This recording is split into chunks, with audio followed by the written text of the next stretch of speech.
Hi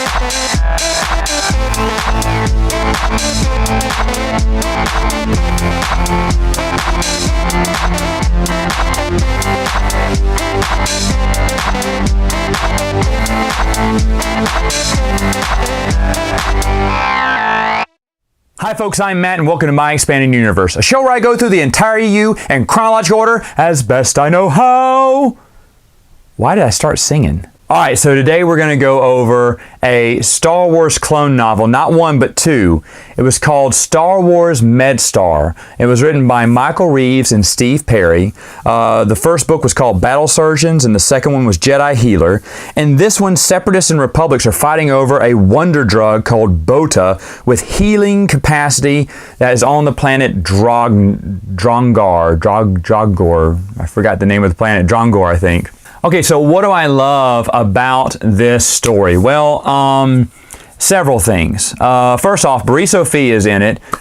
She's a Jedi healer, and that's what I feel like Jedi should have been doing during the Clone Wars, is healing the sick and injured, not leading as generals. However, we know how the story goes with the Clone Wars, but I liked the idea of this. And that's the thing. I want to go back here. Michael Reeves and Steve Perry. You know Steve Perry because he wrote Shaz the Empire, a little book maybe you may have heard of. And this was Steve Perry's idea. He and Michael Reeves got together and said, hey, what if we did a Clone Wars story like MASH, the TV show from the late 70s and early 80s, you know, just about the medical team. And they pitched it to Del Rey, and Del Rey thankfully said yes. And what I mean by thankfully is I think this is a great duology. It's got some really good characters.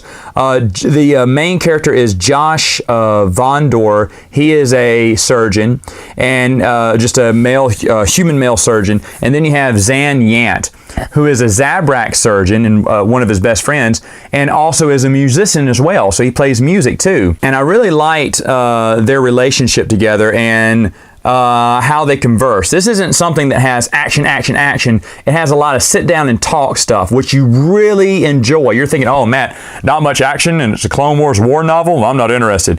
Well, then you are missing out, my friend, because I really think this is a really good book. Very few authors have been able to establish a book that doesn't have as much action but has those lulls, and the lulls are sometimes better than the action scenes. Hint, hint. X-Wing books. I think the lulls in that are just fantastic. And I think the lulls in this duology are just fantastic. The conversations they have. It doesn't even have to drive a story plot or, line, even though, I mean, it does eventually, but there's a lot of just side stories of just them conversing with one another, which are brilliant. But those aren't the only characters that you see here. You have Din Dur, who's a HoloNet news reporter, just filming the war. You have I-5, a droid who you will see more of in the Coruscant Nights trilogy by Michael Reeves. They kind of set up his background story here.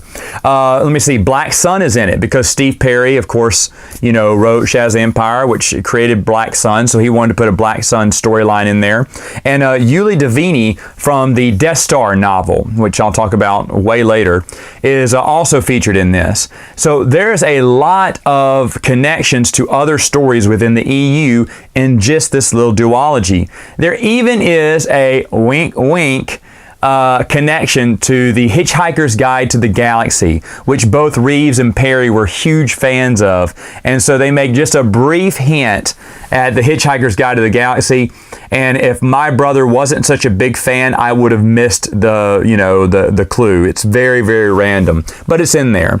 Now let's talk about the importance of characters and storylines. I keep telling you, whether it's comic books or novels or short stories, if you have an interesting character, it really doesn't matter what the story is. To be honest, it doesn't matter as long as they have some kind of story arc. It doesn't matter what it is.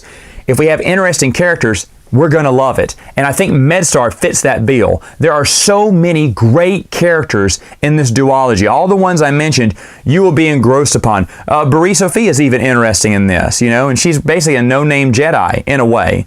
But the novel really explores her very well. I love how these are set up. I'm kind of confused because I don't see these in people's favorite books. I'm not saying they should be in someone's top 10, but when you talk about good Clone Wars novels, I think these get overshadowed by the Karen Traviss novels, which everyone seems to love, but a handful of us. And but for me, the Medstar books, I just thought, well, they were just a welcome surprise, just a change. The tone felt different. Sure, it was the Clone Wars, but we got to focus on other things outside of the clones, which was really good. Really good. I really enjoyed the books. Now, that's not all. There's a short story that was in Star Wars Insider 83 called Medstar and Hermes Eo, and basically it happens in between the first and second novels. Now, I can't really talk about it because, well, I guess I will because I'm about to get to spoilers in a minute. One of those characters in the book dies, and so this is the short story is basically him dealing with the funeral. Now, as all Insider short stories, you don't have to read this, but to be honest, to me, it was worth my time. It really flowed well in between both stories. Again, you don't need it. You're not missing anything if you don't read the Star Wars Insider book. But I really liked it because there were characters I liked. Now, this was written by, Steve Perry and Michael Reeves again, so it keeps in context with the duology. But it's just good too. So that is a good series. Now, I'm going to give some spoilers. I'm going to talk about the death here. So if you don't want spoilers, you need to go bye-bye. I'll see you next week. And 3, 2, 1. Let's get to the spoilers, baby. So who dies? Well, Zan. Dies, the Zabrak surgeon. I was heartbroken at this. It's not that I wasn't used to people dying, because in the ongoing series, what I call the main storyline, which is Luke, Leia, and Han, you had side characters dying all the time, but you didn't see it that much in the Clone Wars. Now, I know what you're thinking. You're saying, Matt, clones died. And I would say yes, but it wasn't as big as an impact, I think. I don't think out of any of the deaths in the Clone Wars, and I may have to redraw this statement if I think of something later on, but I think this is one of the biggest deaths to me that was a shock and kind of hurt a little bit because I love that character. And it's odd when they kill off a character that you really love. And for me, I did. Maybe I'm overrating this, but I really did love the character. I was a little shocked when they killed him off, but I mean, that's war, right? Things always happen. Now, I'm not going to give the spoiler away about how he dies unless you're one of those people who just said, ooh, I want to hear who dies. I still want you to read this book because I really think it's a decent story. Is it the best one ever?